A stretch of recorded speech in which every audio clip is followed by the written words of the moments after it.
Pour beaucoup, il est impossible de créer son entreprise avec rien. Mais dans les faits, il suffit souvent d'un rien pour réaliser l'impossible. Faire son étude de marché et valider son projet, 0 €. Créer son entreprise, 0 €. Communiquer sur son activité, 0 €. Et ouvrir un compte bancaire, facturer ses clients et gérer son administratif, 0 €. Donc oui, il est techniquement possible de lancer son entreprise avec 0 €. Et je vous explique comment juste après l'intro.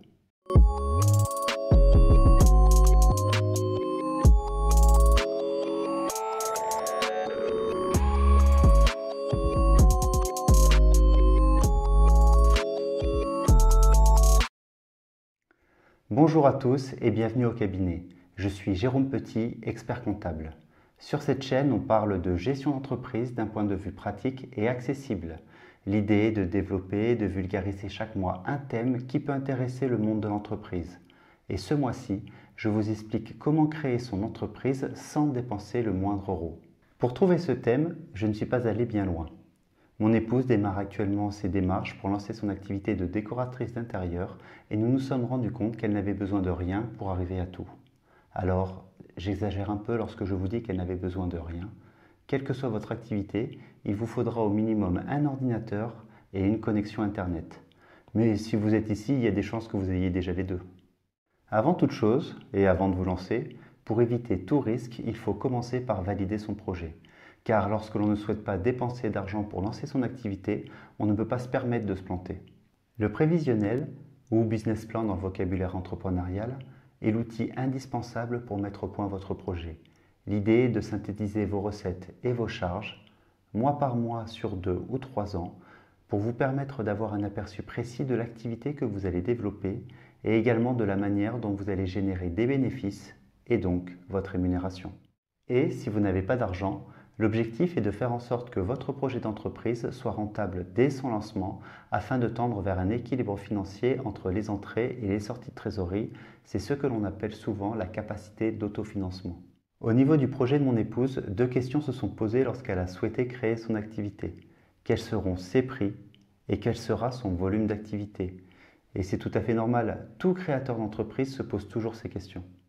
Pour les prix, elle a simplement cherché des sites internet de décorateurs d'intérieur sur Google pour avoir une idée des tarifs et des prestations proposées par les autres professionnels.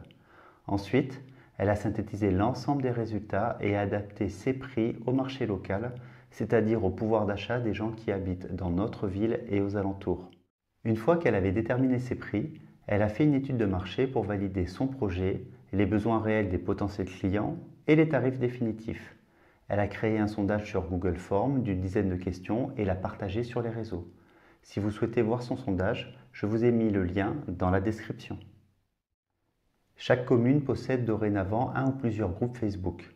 L'idée, et c'est ce qu'elle a fait, est de partager votre sondage sur les groupes de votre ville et en moins d'une semaine, vous aurez des dizaines, voire centaines de réponses, surtout si votre projet intéresse du monde. Par contre, limitez-vous à votre zone de chalandise et ne partagez pas votre sondage sur toute la France. Si vous êtes à Marseille, la vie d'un Parisien ne vous intéressera pas. Petit conseil, dans votre sondage, laissez un espace commentaire ou laissez vos coordonnées si vous souhaitez être contacté. Ça peut paraître idiot, mais vous trouverez peut-être dans certaines réponses vos premiers clients. Et en parlant de clients, pour exercer votre activité en toute légalité, il faut créer son entreprise. Mais alors, sous quel statut allez-vous pouvoir exercer sans dépenser d'argent ? Si vous vous lancez dans l'aventure sans 1 € à dépenser, il n'y a qu'une structure à choisir, c'est le statut de micro-entrepreneur, l'auto-entrepreneur pour les intimes. Le statut de micro-entrepreneur est particulièrement intéressant lorsqu'il s'agit de monter sa boîte sans argent, car la création de votre entreprise sur un site comme autoentrepreneur.ursaf.fr ou guichet-entreprise.fr ne vous coûtera rien. Dans les faits, c'est la seule structure juridique qui ne vous demandera pas de sortir le moindre euro pour vous lancer. Si on compare ce tarif aux autres structures, la création d'une entreprise individuelle ou d'une société vous demandera toujours de régler les frais pour l'inscription au registre du commerce et des sociétés par exemple. Et en plus, pour une société, sauf si bien entendu vous rédigez vous-même vos statuts, vous aurez également les frais d'avocat à régler.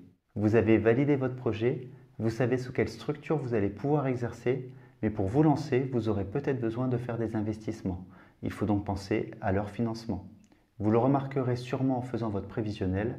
En fonction de l'activité que vous souhaitez lancer, vous aurez peut-être besoin d'un minimum de fonds pour investir et démarrer.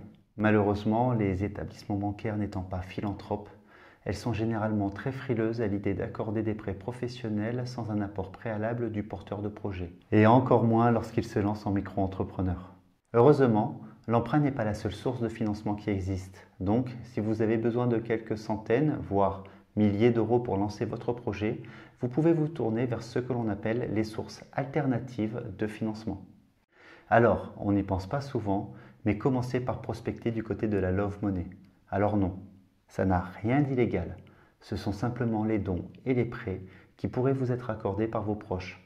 Donc, n'hésitez pas à parler de votre projet autour de vous et certaines de vos connaissances vous proposeront peut-être leur aide. Par contre, faites attention et limitez-vous à de faibles montants.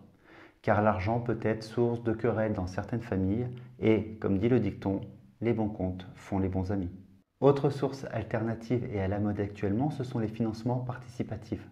À partir d'une plateforme internet, vous pourrez trouver des particuliers et des investisseurs qui vous prêteront de l'argent moyennant intérêt bien entendu. Il existe une multitude de sites et de plateformes comme Tudigo ou Unilen par exemple. Les services publics aident également les créateurs d'entreprises actuellement. Il ne faut donc pas oublier toutes ces aides.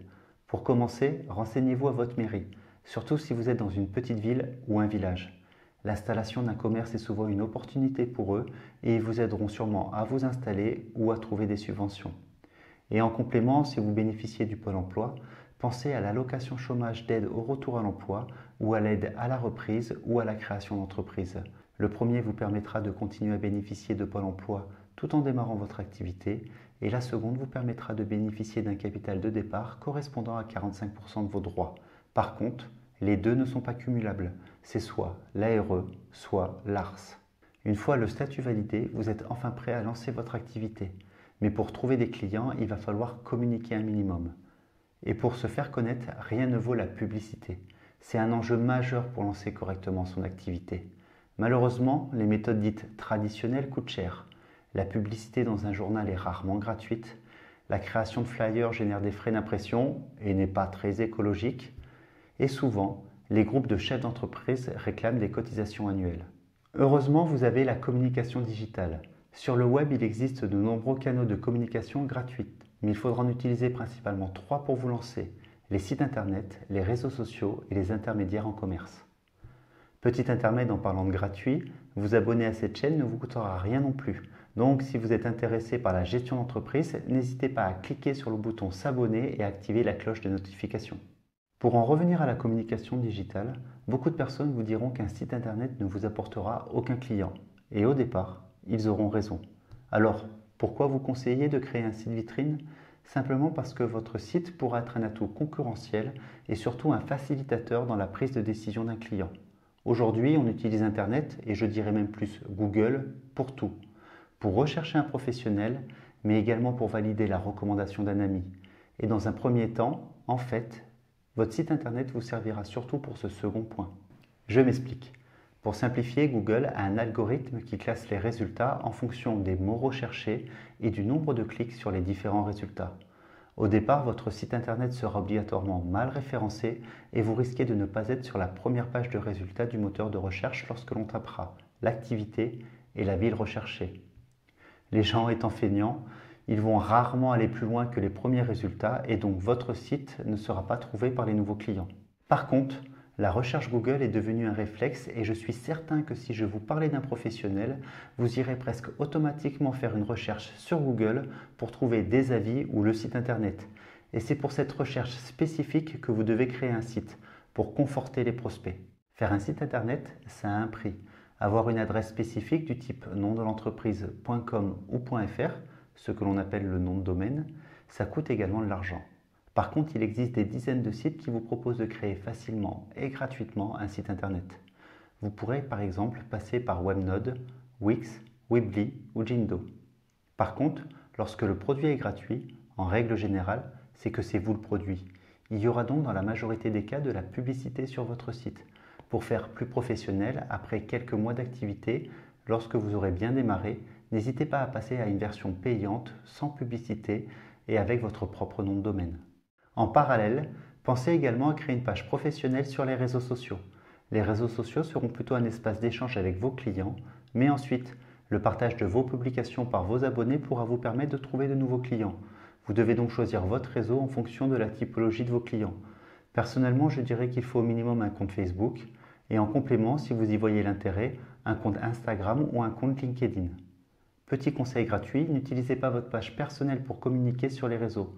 Créez une seconde page professionnelle au nom et à l'image de votre entreprise.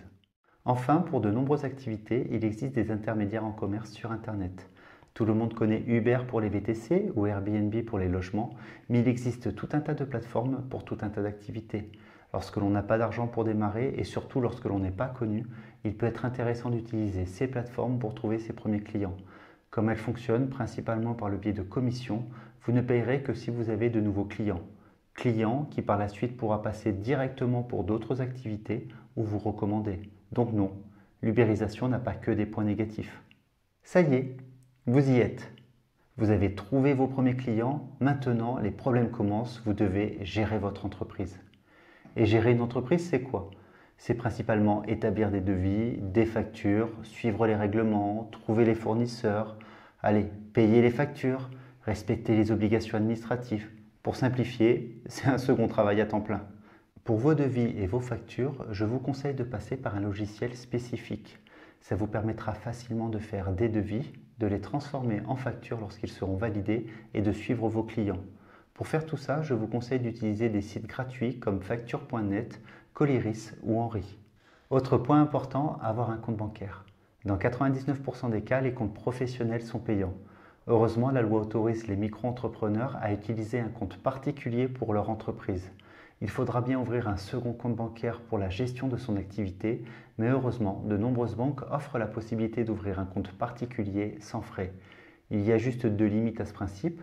Premièrement, vous n'aurez pas de carte bleue et deuxièmement, il faudra vérifier que les conditions générales du compte ne refusent pas l'activité d'auto-entrepreneur. L'autre question qui se pose, c'est est-ce que je vais vers une banque physique ou une banque digitale? Personnellement, si vous manipulez beaucoup d'espèces ou de chèques, je vous conseille d'aller vers une banque physique. Par contre, si vous souhaitez une carte bleue, elle sera souvent moins chère sur Internet. À ce sujet, je vous ai mis un lien de parrainage vers Boursorama dans la description et je vous ferai même gagner un peu d'argent. Côté administratif, en qualité de micro-entrepreneur, vous devrez également tenir un livre des recettes encaissées et un registre des achats. Alors, vous n'avez pas l'obligation d'acheter un logiciel ou de faire appel à un expert comptable. Le site des impôts propose un modèle Excel gratuit et je ne pense pas qu'il y ait besoin d'aller chercher plus loin. Là encore, le lien est dans la description. Petite précision cependant, pour respecter les règles, il faut que les écritures ne soient pas modifiables une fois enregistrées, ce qui, sur Excel, est impossible. Donc lorsque vous ferez votre déclaration d'URSSAF, pensez à faire une impression PDF ou papier du document Excel qui a servi de base à la déclaration. Pour terminer, en parlant d'Excel, parlons de bureautique. Google et Microsoft proposent tous les deux des logiciels gratuits comme Office 365 ou Google Docs. Pour sauvegarder dans le cloud l'ensemble de vos documents ou éditer des courriers par exemple, n'hésitez pas à utiliser l'une des deux solutions. Je pense que vous l'aurez compris à la fin de cette vidéo, la clé de la réussite de votre projet ne réside pas dans un investissement financier, mais bel et bien dans votre investissement personnel. Plus vous serez investi dans votre projet, mieux vous arriverez à convaincre de nouveaux clients à vous suivre dans votre nouvelle aventure. Monter son entreprise sans argent, c'est possible, mais pas pour tout type de projet. Votre projet sera obligatoirement sous la forme de micro-entrepreneur et devra nécessiter peu d'investissement. Aussi, si vous imaginez ouvrir une boutique physique de vente de vêtements sans argent, je pense que vous devez revoir vos ambitions à la baisse ou économiser un peu avant de vous lancer. Pour limiter les frais, votre activité devra être exercée directement à votre domicile et vous devrez disposer du matériel nécessaire pour vous développer. Même si vous montez votre entreprise sans argent, au fur et à mesure du développement de votre projet et de l'accroissement de votre clientèle, vous pourrez réinvestir votre bénéfice pour élargir votre activité et améliorer votre image. Car si au départ, vous avez réussi à bien démarrer votre activité sans argent, imaginez ce que vous pourrez entreprendre dans quelques mois ou dans quelques années avec quelques milliers d'euros en poche. Et si vous en êtes arrivé ici, c'est que la vidéo vous a plu. Donc n'hésitez pas à mettre un pouce bleu juste au-dessous pour m'encourager. Si vous avez des questions, des remarques ou si vous voulez parler de votre propre expérience, n'hésitez pas à les mettre également en commentaire. On se retrouve le mois prochain pour une nouvelle vidéo et en attendant, entreprenez bien.